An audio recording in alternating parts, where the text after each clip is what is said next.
Good evening, Heart for the Community Initiative. Welcome back to another episode in our interview series. I have kept my promise, and that promise when we first started this was to keep the community informed.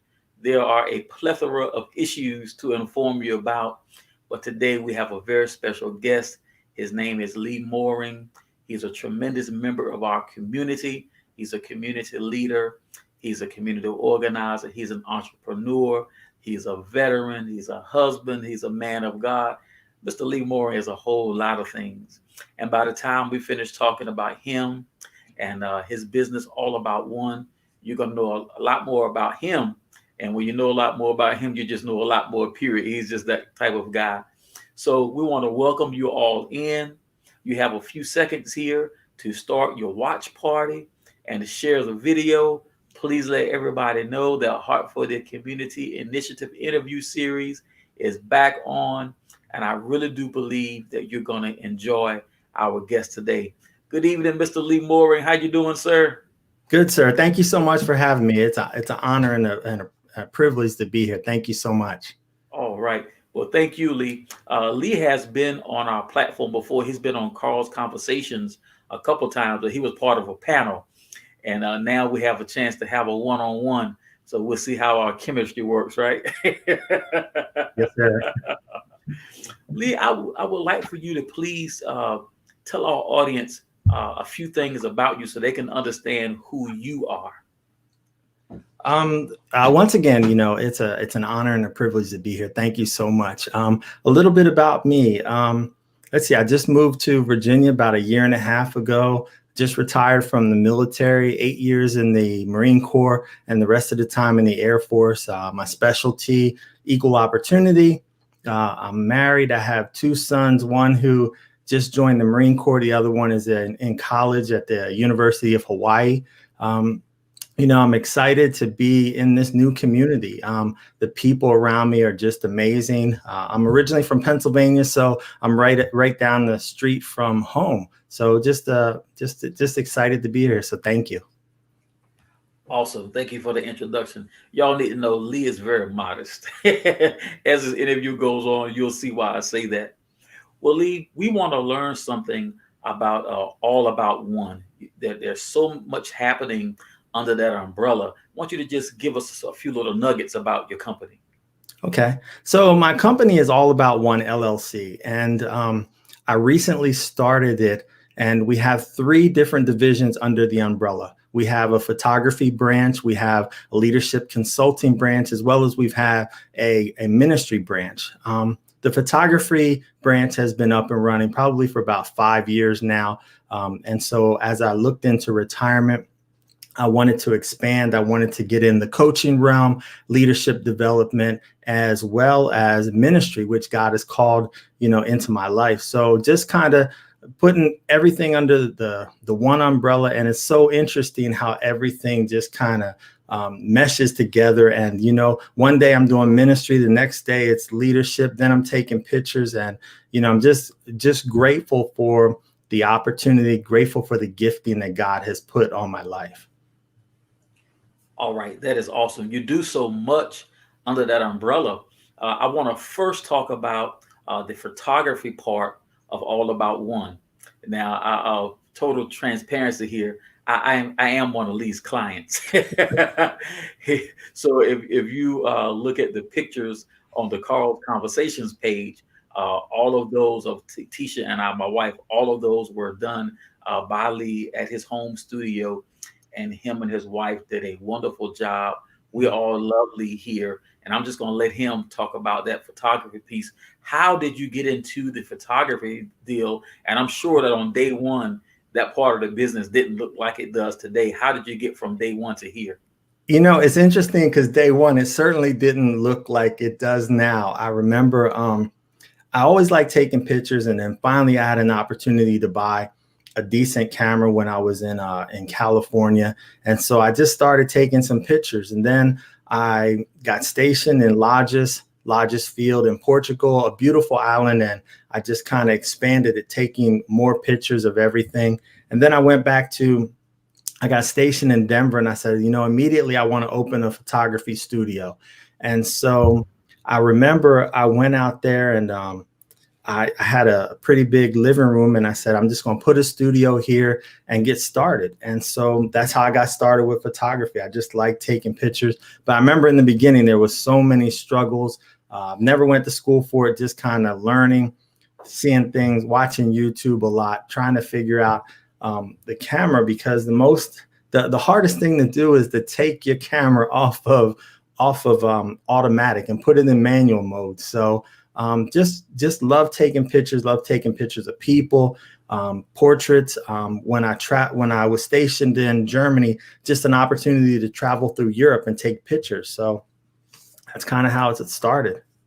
So many photographers, I hear them talk about the eye. What is it as a photographer that catches your eye that makes you want to pull your camera out and take a picture? For me, it's capturing that moment that you want to repeat and you want to remember for forever. And what I strive to do, especially in portrait photography, is I aim to take that picture that you want to blow up to 20 by 30 and put on your wall. That's my goal. So when I go out to do landscape photography, that's what my goal is, that you will want to put that on your wall. When it comes to taking pictures of people, I originally started out doing portraits and kids and events and all kind of things. And now I'm just streamlining into just headshots.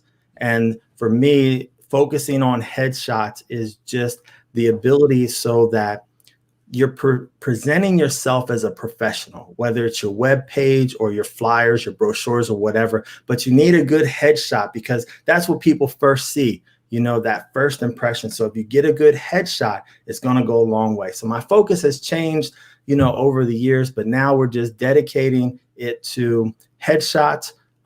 Also, I've just recently gotten more into videos. And so just videos, just another opportunity to capture different things and to be a little bit more creative. And I call photography kind of my hobby. So my hobby turned business. Nothing like a hobby paying you a little bit, right? Absolutely. One thing I'm seeing as a common thread with entrepreneurs, you said something about how you started. Uh, you saw something, you liked it, you had a large living room. Let's just go for it. Mhm. I've been reading about successful people and business people for years, and I will admit that I suffered from procrastination and overthinking everything for years. And 2020 has been a watershed year for me, because in so many ways I've just jumped into a lot of different things, and Mhm. so far it's working out. But the main lesson that I've learned is you got to just jump. Right. Uh, Absolutely. the way that your portraits look, I'm shocked when you said you didn't go to school for it, but evidently it was something that you threw yourself into, and you had the self discipline and the self motivation to learn. I want you to talk about that. There may be some young entrepreneurs out here, or some not so young people who may not think that they have what it takes to get started. What would you say to them? It's interesting you say that, because under the umbrella where with our leadership consulting, we also do coaching. And so we do one-on-one coaching as well as we do team coaching. And one of the things that we strive to do is everybody has a God-given gift. There's a potential that's inside of you. And so many people just wait years and years, and they never get that potential never comes out in them. And so it's important that we look at where people want to be. Like you said, it's all about getting started, that first step. Instead of looking where you want to be ultimately down the road, you got to take that first step. To me, my saying is that first step is always going to lead to the next step, and et cetera, et cetera. And I'm sure you've heard this called, how do you eat an elephant? You eat an elephant one bite at a time. And so for anybody out there that has a dream, that you have a passion, start writing that stuff down. Write down your vision, write down your goals, write down where you want to be, and then just start doing it one step at a time. If you want to be a photographer, It doesn't matter if you have a camera. You don't have to have an $8,000, $10,000 camera. Your phone, every phone these days, except the flip phones, but every phone these days has a camera on it. You can start there. I've seen people that have taken cameras with, taken pictures with these iPhones that make my professional photos look like garbage. So you can, whatever you have, the tools that you have right now, just get started. But it's about taking that step. It's about not sitting around and procrastinating, but just doing something.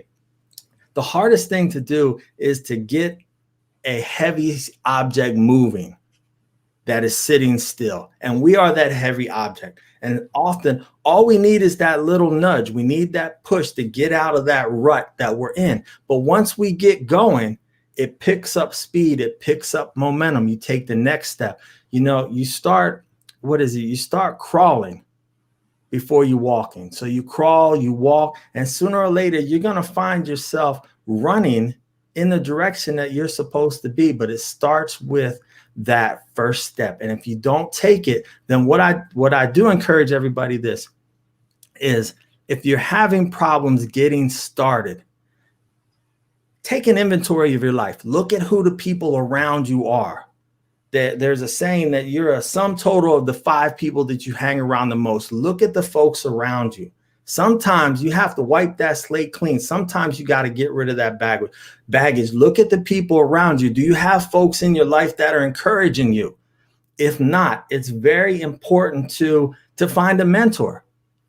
Ultimately, you want to get to the level where you're paying for a coach. You have a coach in your corner that helps get you. But everybody has an opportunity to get a mentor. A mentor is just that individual that is in your corner, on your side, and just they give you those few words of encouragement. Because sometimes we grow up and we don't have that encouragement in our life. We've been put down all of our lives. And so just having somebody come by and speak some words of encouragement into your life, that can mean a difference. I'm glad that you answered that question like that, because it segues right into another leg that's under all about one of your coaching portion of the business. Now, I know that you were a Marine Corps and Air Force NCO, matter of fact, an Air Force senior NCO. Did that experience with training and mentoring younger airmen, and when you were in Marine Corps, young Marines, is that what kind of birthed the vision for counseling, or did that come elsewhere? And when you the second part of that is, Frenchie asked the question, how important is a mentor? I think you answered it in part, but I want you to elaborate on that. So I'm asking, where did that hunger come from, or the opportunity to get started in the coaching portion of the business? It's interesting you mentioned, my military career. In the Marine Corps, they always teach you that you are a leader from the beginning. And so you have plenty of opportunities for the people, for your subordinates, the Marines that you lead. You have plenty of opportunities to give them advice. And the same thing with the Air Force and any other military service. Once you become in a leadership position, usually as a non-commissioned officer, you begin to have subordinates, and they will come to you with all kinds of problems, all kinds of situations, financial, health, marriage problems, spiritual problems. So you start to develop the ability to provide advice and give sound advice to these people. And ultimately, the advice that you're giving them, it has an impact not only on their life, but on the mission. So that's kind of where it started. And then as I grew, I finally got into, when I received my calling into ministry, that's a different thing. Then, God had put upon me, about what my spiritual gifting was. And that was the gifting of exhortation, and that's encouraging people. And so I began to try to develop that by seeking opportunities to encourage people, to give them that little nudge. To sometimes you can't just tell people you should do this or you can do that, but sometimes you have to reach out your hand to them and hold their hand and walk with them for a little while.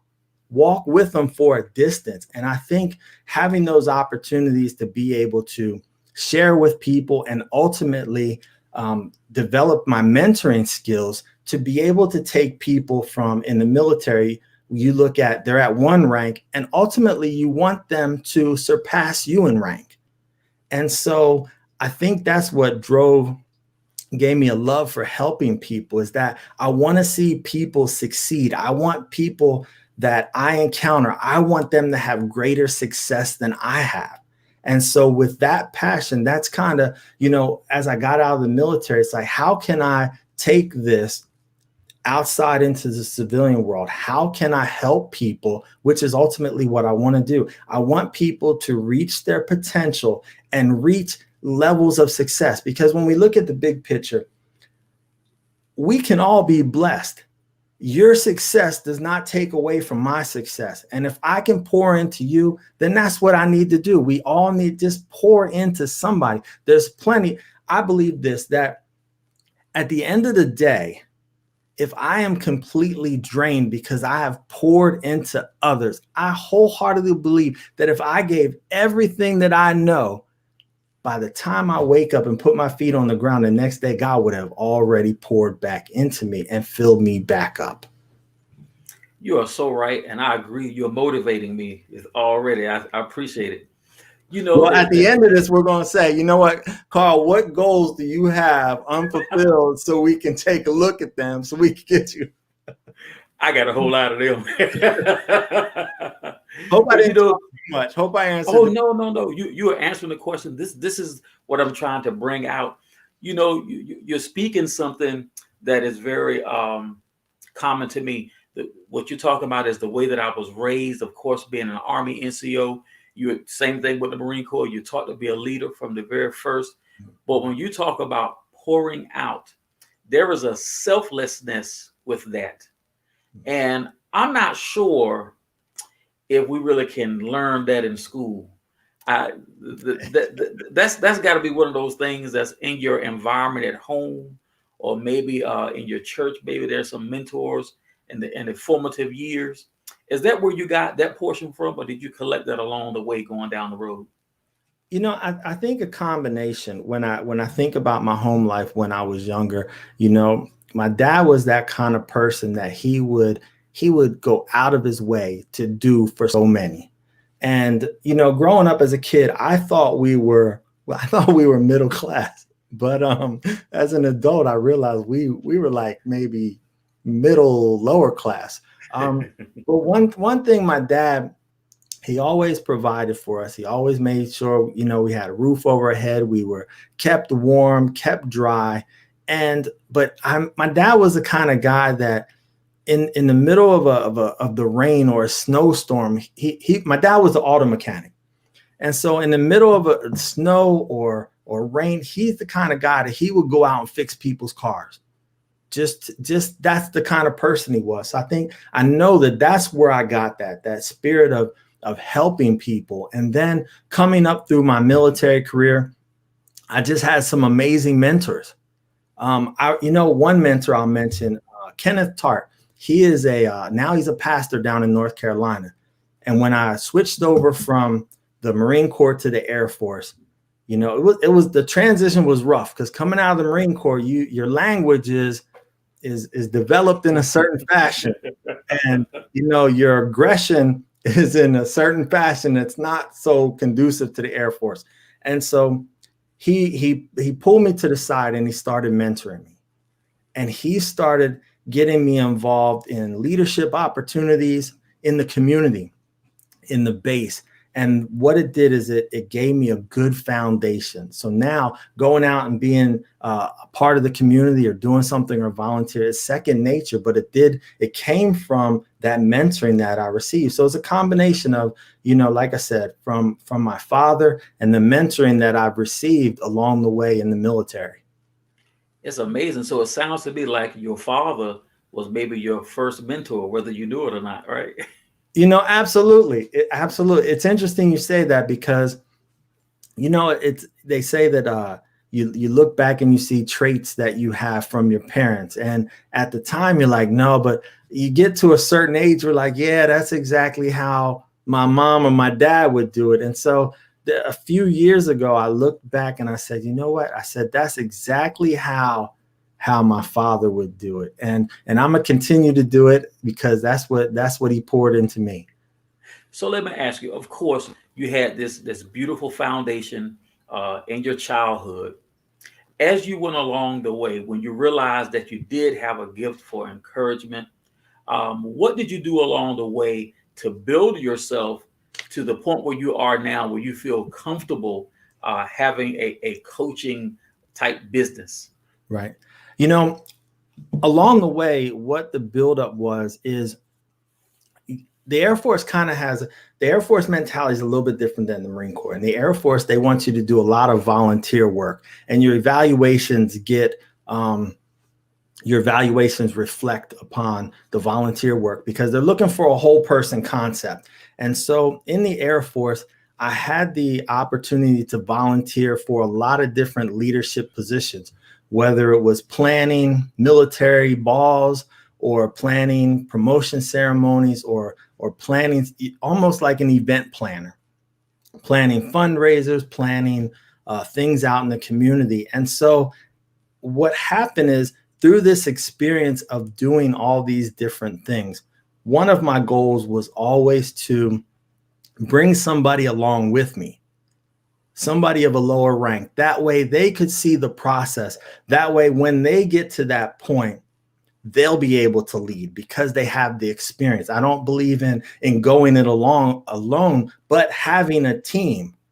You know, I learned in my Air Force career early on that it's not about what I know, but it's about having being able to lead professionals around you, because you don't need to be the expert in a particular field. But if you have a good team and people that are knowledgeable, as long as you and this is number one in leadership, as long as you take care of your people will take care of you.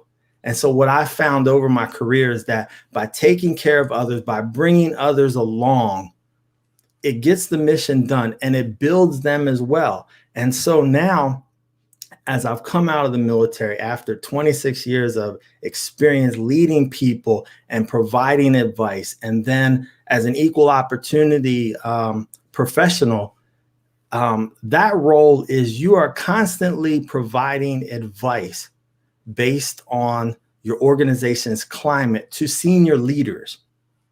And so it's not just you're taking in complaints all the time, but my job was actually to go into an organization and analyze their climate and then give that commander or that executive in the civilian equivalent, give that executive a breakdown analysis of their organization. And at the end, provide them with sound recommendations so that their organization can be better and their mission can be more efficient. So after doing that for the last 15 years of my life with a billion-dollar organization, I would think I could, help somebody with a little bit, help somebody who wants to take some classes or, do some things. So just all around, just different experiences. Oh, and then, you know what? And then also, I forgot about this.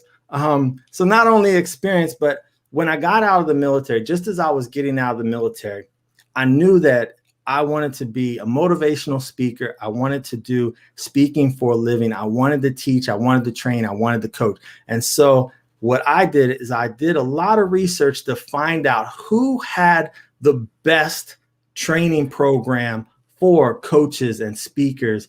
And I went to the John Maxwell team. And so I want to say a little about 2 years ago, I joined the John Maxwell team and I got certified as a speaker and as a coach and a trainer. So not only the experience, but now the credentialing to go along with it. That is amazing. There's a question. Leadership training is so important, but often not an area of focus. Do you offer leadership development training to small businesses, churches, organizations, etc.?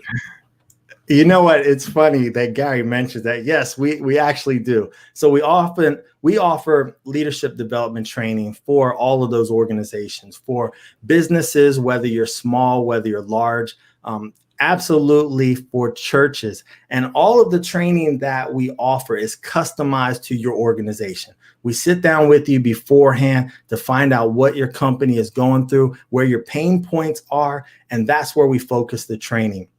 We recently did a 4-week series for a local church where we did it via Zoom. We sat down, and each week we provided leadership training for the leaders at that church. And it was basically as a combination of providing them with some new tools as well as facilitating the conversation. That is awesomely. I'm amazed at all of this under one umbrella. It is just amazing. And it sounds like what you do in the coaching kind of runs neck and neck with what you do with ministry. Your ministry gifts seem to help you with the coaching part. What was your moment when you knew that you were called to do the ministry part? You know, it's interesting. If I The story is how we got the name All About One. So several years ago, when I say several, I want to say about 16, 18 years ago, I was in Minot, North Dakota. And if you don't know where Minot is, Minot is about maybe 50 miles from the Canadian border. And it's very cold. And Minot is a very small town. And so for our church, there were not many things for us to do up there. The only thing they really had was like a club, but they're church folk. We can't be in a club. And so I asked God, I said, I'd like to do something for my church family. And so what God gave me was God said, I want you to do a play. I want you to do a play. And so I went online and I found a play and found a script, paid a couple dollars for the play. And I gathered up all my friends from the church and we rented out a hotel ballroom. And so we rehearsed and had practice. And ultimately we had a play. It was like a dinner theater. You come out, have a nice dinner, and then afterwards you have a play. Well, during this time, God was telling me that you're going to go through all of this process to put on this play because it's all about one person. And when he told me that at the time, I'm like, okay, I don't know what you're talking about. Well, at the end of the play, we had an altar call and one person came and gave their life to Christ. And so I said, all right, God, I understand what you mean by all about one. So that's kind of how All About One started. So we did the first play. Then we wanted to do it again a couple months later. Well, part 2 of the play did not exist. So I said, all right, God, what should I do? I kept looking and looking. I couldn't find the play. And all of a sudden, God said, write the play yourself. And I'm the kind of person that I wasn't good at in English class. I do not like reading at all. And so I'm like, all right, God, you want me to write a play. And so next thing you know, God gave me a play. God poured directly into me a play to do. So we did the second play and more people gave their life to Christ. And then I remember it now, at the end of the second play, I stood up at the end and I told everybody, you know what? We're going to have another play, the third play in 2 months. And God just gave me a date. I didn't have any play. I didn't have nothing. And so what was funny is we were 30 days away from when this play was going to occur. We had not practiced. I didn't have a play at all. And so I was like, God, you gave me this date. So I'm like, all right. So I said the simplest prayer. I remember I said, God, I said, please give me a play. In Jesus' name, amen. That was it. And I laid down As soon as my head hit the pillow, it came back up. I got my pen and paper, act one, act two, act three, and wrote the play that night.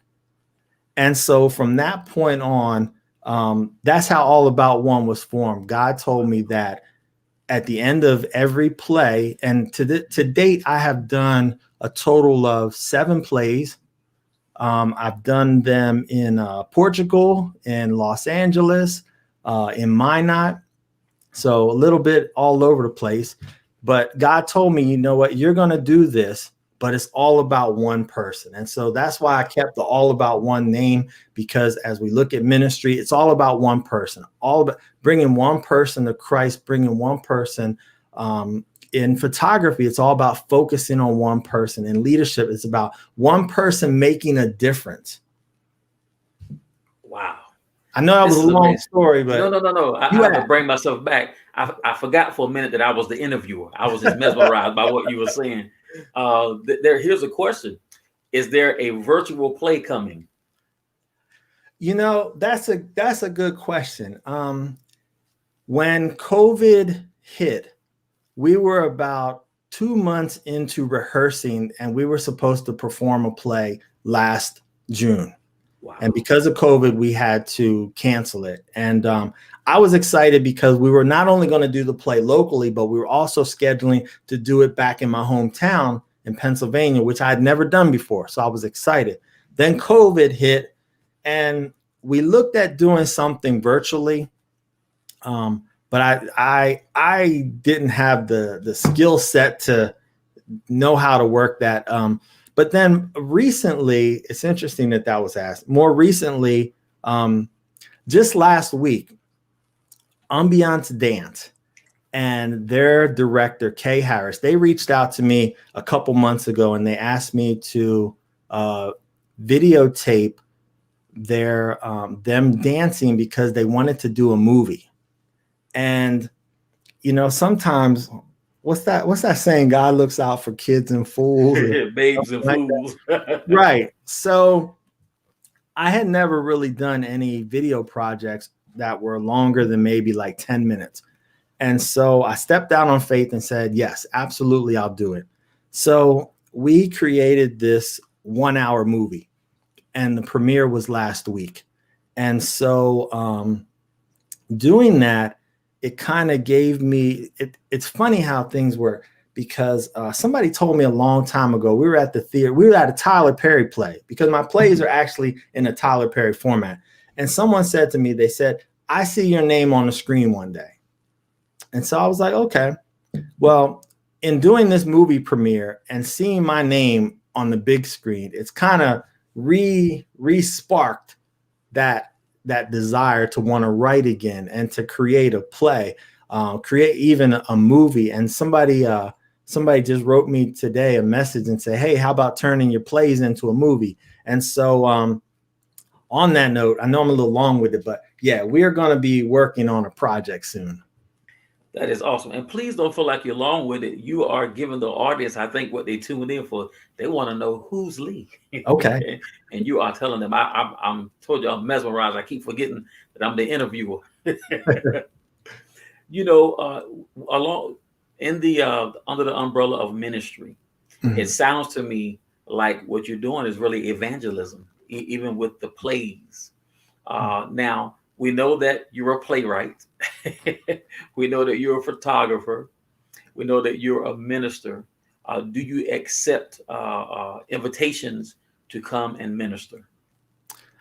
Absolutely. Right now, currently, I'm a member at Destiny Church in Fredericksburg with Pastor Kevin Jones. But absolutely, we are open. When I might say we a lot, because really I don't like saying I or me, but we are open to that, for invitations to minister to folks, to provide training, coaching, leadership. One thing that I know in my calling is that God is calling me to be supportive of other ministries. And so the way I'm able to do that is, if ministries need help with their video technology, I've gotten a few calls about that. Most recently, I did a video of there was a pastor who went on a what's the word I'm looking for? They went overseas and they did A I can't. missions trip. Yep, they went on the missionary trip, and so they asked me. They said, "Hey, I have this footage. Can you make something with it?" And so that's the type of supporting role I like to provide with pastors. For some local pastors, I've also done some videos with them, getting the word out for prayer and things like that. So, to answer your question, absolutely, we are open to whatever we can do to glorify God and to assist ministries in the area. All right, now I have a business question. Okay. So you've already given us framework, all about one, and you have the ministry portion, the photography business, and also the coaching. Mhm. Once again, this is for that young entrepreneur who has all of these ideas, but they have no way to put it together. When you Right. said all about one as an LLC, somebody went to Google because they were trying to figure out what that was, Right. right? Right. So could you give us a little information on from the business side of things? How did you know, hey, this is how I want to do it, and what did you do to get yourself squared away with the LLC, understanding business, taxes, and all that good stuff? Right. The first thing I would recommend to anyone is do the research. And if you don't have a mentor that has done it before, then do the research. Go out online and Google your state, Google your county, and they will provide, and you'll see information come up. But also, every area has a small business development center. And so here in Fredericksburg, they have I'm not sure, it's over near Mary Washington, but they have a small business development center. And when I was in Nebraska, I went about it. It was a little bit confusing. Denver, the process was really quick. You just go in, fill the paperwork out.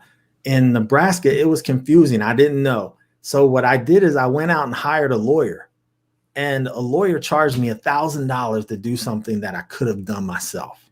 So that's why I say it's very important. Do the research yourself. When I got here to Fredericksburg, I did a little bit of research. Um, it was a little bit confusing. I needed some help with it because there were some forms that I wasn't sure if I needed or I didn't need. And so I went over to I believe it's the Small Business Association, but they're here in Fredericksburg. And the lady over there, Miss Bell, she was amazing. She sat down with me and we went in there and we knocked out establishing the LLC. Excuse me. We knocked out establishing the LLC in maybe about 45 minutes. They walked us right through the process. She did not give us she didn't say, hey, here's the forms, here's the website, go do it yourself. Not at all. I totally did not expect that. I went in there, all I had was a name and what I wanted to do. They sat down with me and really, back to holding my hand, they held my hand through the process. And we went to all the different websites, printed out everything, paid the different fees, but it was phenomenal. So my recommendation to anyone who wants to get started in a business is go over to the Small Business Association. If anybody knows their exact name, if they could put it in the comment, they are phenomenal. Now with COVID, they're still doing appointments, but they do it via Zoom. So that was the first thing. The Small Business Association, as far as the taxes are concerned, there's a period of time where, as a business, you can still file it under your personal taxes. I mean, there's a business section. I don't know all the legalities to that, but get somebody to do your taxes that has that experience. A friend of mine recommended a tax consultant, and so when it was time to do my taxes, they just asked. I just gave them all the paperwork, and they did my taxes for me, because it was kind of those are the things that can stop us from doing things, because you're like, well, wait, I don't know how to do taxes. So in essence, then you get back to step one. you don't want to start a business because you're thinking, I don't know how to do my taxes. Don't worry about doing your taxes. Start the business, get moving. And when you step forward in starting your business, if you start Googling and you get confused, just call the Small Business Association. Just type in Fredericksburg small business and they will help you. They held my hand and they can help hold your hand as well. But don't let that deter you. Just get started. If I can touch on this for a second, we're going to get back into coaching. So everybody has a different personality. But when we break things down to the simplest elements, if we think about something like the Myers-Briggs a personality test, we've all taken them. Well, in the simplicity, one of the things that I teach is True Colors. And True Colors says that there's basically 4 different personality types. And there's a lot of other research and other personality tests. And basically there are just 4 personality types. Well, some personalities are very detail oriented and some are very, very organized. Then you have others that are very emotional. Then you have some people that are very energetic. And so being able to recognize your personality, and it can help you overcome things that are obstacles. So as we talk about starting a business, if you're a high energy person, then what happens is starting a business is difficult because you have all these ideas you want to start running, but you don't know which direction to run. So that's why you have to get with an organization like the Small Business Association. Now, if you are a person who is very detail oriented, you may be researching and doing all this research, but in the end, you're not moving anywhere. So then we have to come back to go to the Small Business Association so you don't get caught up in doing so much research and getting all this knowledge that you actually don't get anything done. It makes a lot of sense. And you said something earlier in your coaching about sometimes you have to take a person's hand and walk with them. Mm-hmm. I think you just did that in the explanation. I wasn't looking for a textbook answer. I was looking for the businessman who has done it to take your experience. That's something that I often say, every now and then on my other platform, Carl's Conversations, my wife and I will take some time to just reach into our experience and share something, right? And this is what I always tell people, because, as soon as you start giving some advice, people want to know what your credentials are. So here's I got a credential that nobody can do anything about. I say, I don't claim to be an expert on anything except for my journey. I'm an expert when it comes to my journey. And so when I open up and share something, from my journey, I'm just giving you a piece of what I have experienced, and if I have gone down this road and took a real whipping, I may be able to save you one. Now, you can choose to go down there, but I'm trying to tell you what's waiting down there for you. And that seems to be a lot of what you're doing. And I love that piece about taking a person's hand and walking with them. And I want to ask you to please elaborate on that piece a minute, because I think that's something that everybody can use, walking a mile with someone. Right. Thank you. So as I think about that, there's often times where we want to get somewhere in life. We want to do something, but we don't know how to do it. And some people need someone to, I hate to say idiot proof things, but they do. They need their hand held. They need to, it's almost like you have like visual, like people their learning ability. Some people are visual. Some people need to touch it. Some people can just read it and understand it. Well, in dealing with individuals, when you're trying to help them in any particular realm, knowing their personality helps. And, I'm going to go back to the True Colors, because that's one of the classes we teach. And it gives you an insight to your personality, but then the people around you. And especially that's important for leaders, because if you know what motivates your people, if you know how they react in different situations, the more you know about people, the better you understand, and the more effectively and the more efficiently you can communicate with them. And so, leadership number one is getting to know your people. And when you get to know them, you know what they need. Like their reward system. Some people are good with just a pat on the back. Other people need a hug. Other people, hey, a thumbs up and they're good. Some people, you need to give them like a Stanley Cup, a big award to say thank you. But knowing your people, and knowing sometimes a lot of times folks are afraid to ask for help. And oftentimes they've gotten negative pushback in the past. But as leaders, it's vital that we sometimes we're going so fast and in explaining things to people that we assume that people get it, and they don't. Some personalities need it. They need it chewed up a little bit more. It's just like preaching. When you're preaching the word, sometimes you have to be aware of your audience. And so when you're talking with each individual, you have to come to their level of where they are, because you can easily speak over them. Hey, go to this website and do this, this, and this, and this. Wait a minute. I don't, which website was that again? Hey, let's sit down. We're virtual now. Hey, let's screen share. Let's share the screen and let's walk through this process together. But that's holding somebody's hand. And there's nothing wrong with that. We all need that at some point in time. In some aspects of our lives, we are off and running and we're good. And in those areas of our strengths, that's the area where we need to be holding other people's hand. But in our weaknesses and areas where we're weak, that's where we need somebody to slow down. It's not that we're it's just we're slowing down for that person. And people will, what's their saying? I'm gonna mess it up. People and something until they know how much you care. And Right. that's what it's They don't about. care how much you know until they know how much you care. Exactly.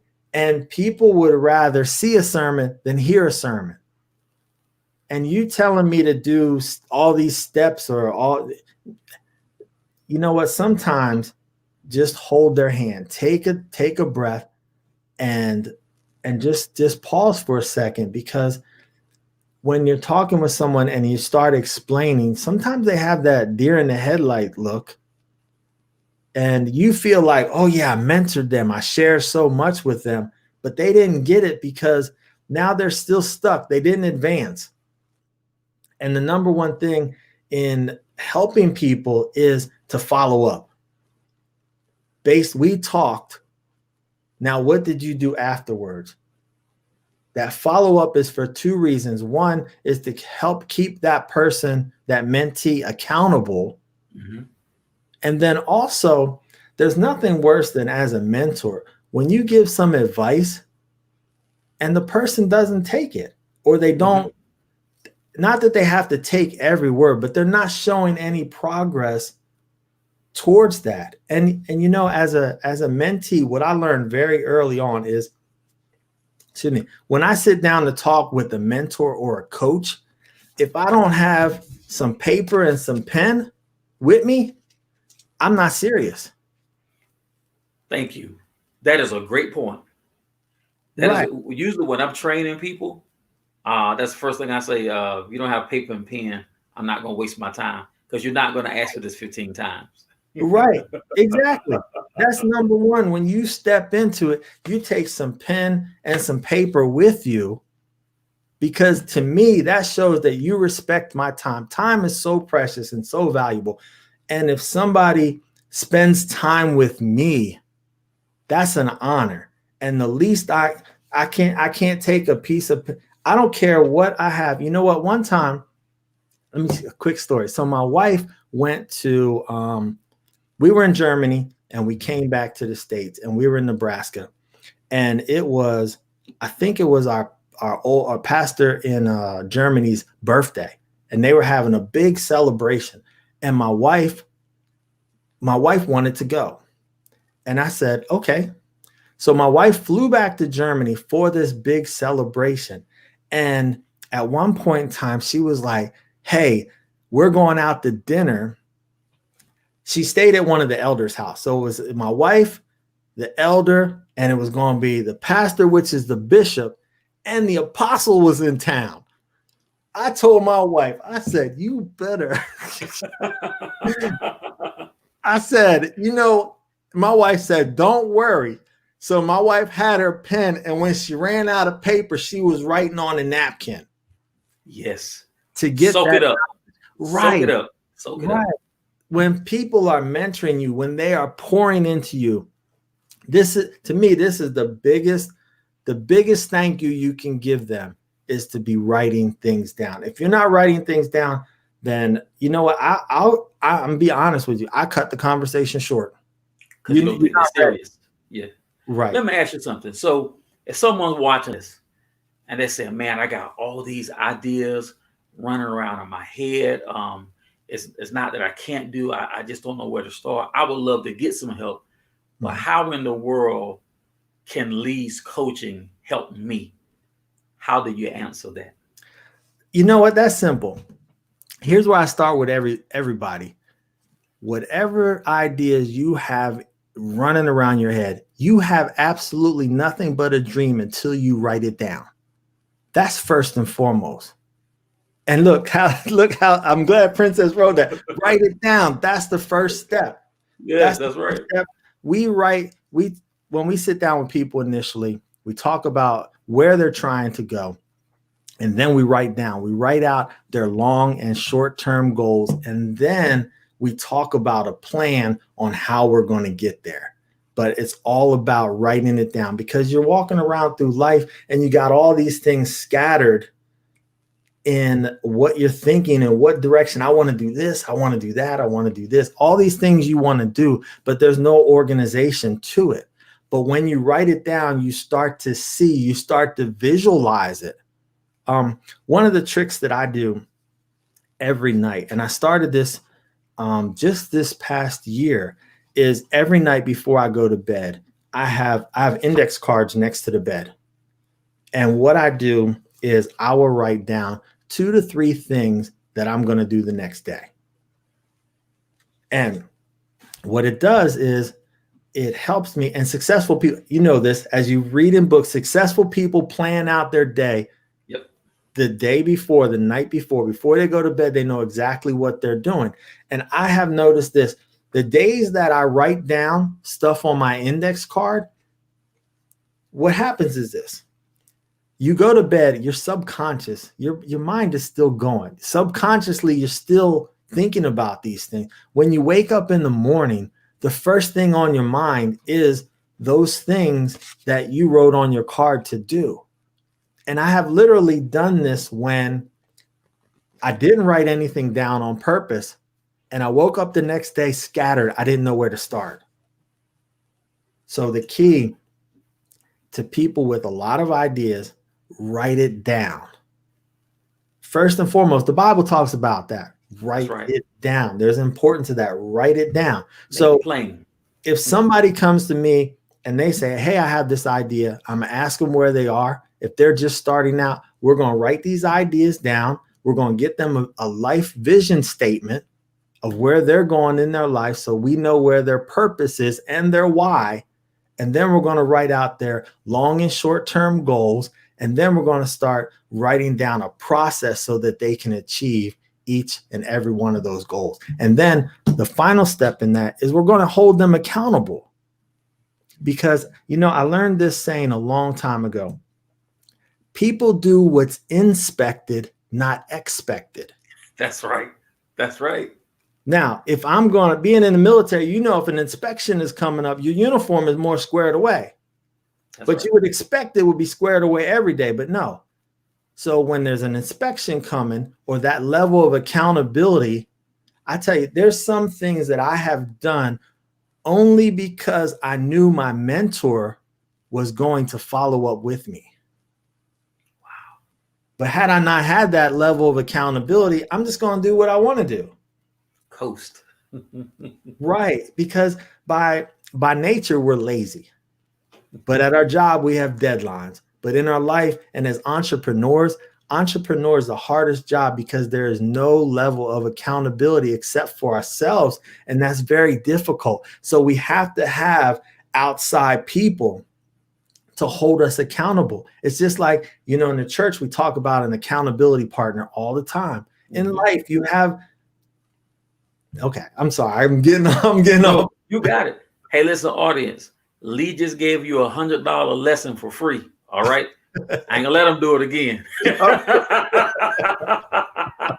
you got just a little sample. Right, just a sample. Yeah, Just a that gets sample. you started. Right, after your goals are written out, then we come and talk and we get them done. Yeah, Right. Hey Lee, we're gonna start wrapping. I really do appreciate the time that you have spent with us. It doesn't seem like it, but we've been talking now for about 55 minutes, but wow. it certainly doesn't seem like You it. know what? Mr. Call, can I give one plug real quick if I could? Oh, absolutely. I want you to say whatever you want to say. So I mentioned the Small Business Association. I also wanted to give a shout out to G Cubed, who is a local organization. Mr. Vernon Green. They have a mentoring program for entrepreneurs. And I have sat in one of their sessions and it's amazing. The information, the knowledge that I got was just incredible. So I wanted to give to Mr. Green and his organization a shout out because I learned so much just being there, sitting down with a successful entrepreneur and being able to pick their brains. That's not something that you can do often. If you ever have a chance, if you go out to their website, they have a YouTube channel for GCube and look them up. They have mentoring sessions. It's like a roundtable discussion where as an entrepreneur, business owner, no matter where you are, you can get in on the call. It's virtual now. You get into the call, you listen to everybody else with their questions, and then you have a designated time for you to ask all of your questions and some great information. That is awesome. Mr. Vernon Green and GQ'd. I had an interview scheduled with him and we got all jammed up, but I am going to get him back. Man, Lee, that is going to be a blessing. I'm definitely. Yeah, I tell you what, their organization, just the knowledge that they pour out to others and that they're willing to. And, it's not often that you can sit down with successful people. When you have an opportunity to sit down with successful business owners, if that's the field you want to be, it's just like the opportunity in ministry when you get to sit down with the pastor or the bishop or the apostle. You take that opportunity yes. and you pick their brain to get whatever you can. But I'm going to say this: value their time in all situations and be prepared going in. Write your questions down so that you're not scattered. That will show them that you value their time and you'll get a follow-up. You know what, Lee? You're awesome. And I really do thank you for opening up the way you have. This is what I want to do. I want you to take a few moments, and there may be things that you and I did not cover that you want the audience to know about you or to know about all about one. Please, sir. Thank you. Once again, just thank you for this opportunity. Things I want everyone to know about me and all about one is that we are here to help. We are here to pour into you. And whatever your situation, no matter where you are, if you're an entrepreneur trying to get started, if you are just on this life journey like the rest of us and you're feeling stuck, what we're here to do is help get you unstuck. And we can, and I'm going to tell you this, we are not designed to be walking with you long term. Not at all. We have a very limited time that we're going to work together because we just need to get you unstuck. So if you're having situations where you're trying to get motivated, you're trying to get pointed in the right direction, you need some accountability, you need a plan, you got some goals, you got some ideas, you need a sounding board, give us a call because we want you to succeed. We want you to reach your potential. And that's what we're here for. You know, this is all about ministry. We can all succeed together. Your success does not take away from my success and vice versa, but together we can grow. And as a community, as we all grow together, the better this community that we live in is going to be. And if you're not local, we can do things via Zoom. The internet is a great place. I've taught classes online. I've done coaching online as well via Zoom. But that's just what I want you to know about us, what we do. We are here to help get you, no matter where you are. We are trying to get you to the next levels and beyond. Well, thank you, Lee. I really do appreciate that you spending time with me and with this audience. Now, audience, I want to tell you something. I know, Lee, some of you may be watching and you see this very successful man. He's got all these different businesses. But let me tell you something about Lee. He's very humble, he's very approachable, and he's very present. So don't think that he's so far out there or so far up there that you can't touch him. He's very touchable. He's very down to earth, very humble, and very real. And one thing I can always tell about a person, people can talk a good game, but when you do business, when you spend your money, you're doing business. I've done business with Lee. He's a man of his word, and he's a man of integrity and good quality. And I mean that. And if I didn't mean it, believe me, brother, I would not say it. So I'm speaking from experience. I've done business with Lee. He is just tremendous. Lee, the audience loves you. Thank you for having me, and I appreciate it. Gary said, too bad you're an Eagles fan. We'll save that for another broadcast. Right. Yes. So, Lee, thank you so much. Audience, you've been great. I absolutely love my audience. You're awesome. You hang with me. And hopefully you learn something. I told you at the very beginning that by the time we finish, you would know a lot more than what we did when we started. We thank God for Lee Mooring and for All About One. I have put the contact information up several times during the broadcast. And so if you missed a portion of it, you can always go back to the Heart for the Community Initiative page or to my personal page, Carl Armstrong, and you can get the video. It'll be there. Don't forget to like and or follow Heart for the Community Initiative on Facebook, and absolutely go to All About One on Facebook. He does have a Facebook page. Go to All About One, like the page, and go through it so you can see what Lee is doing. He's doing a lot of things, and you'll see it right there on All About One on Facebook. So we thank you. God bless you, Lee. Thank you so much for spending some time with us, sir. Thank you. All right, y'all. Until next time, may God bless you and may heaven smile upon you. Have a great evening.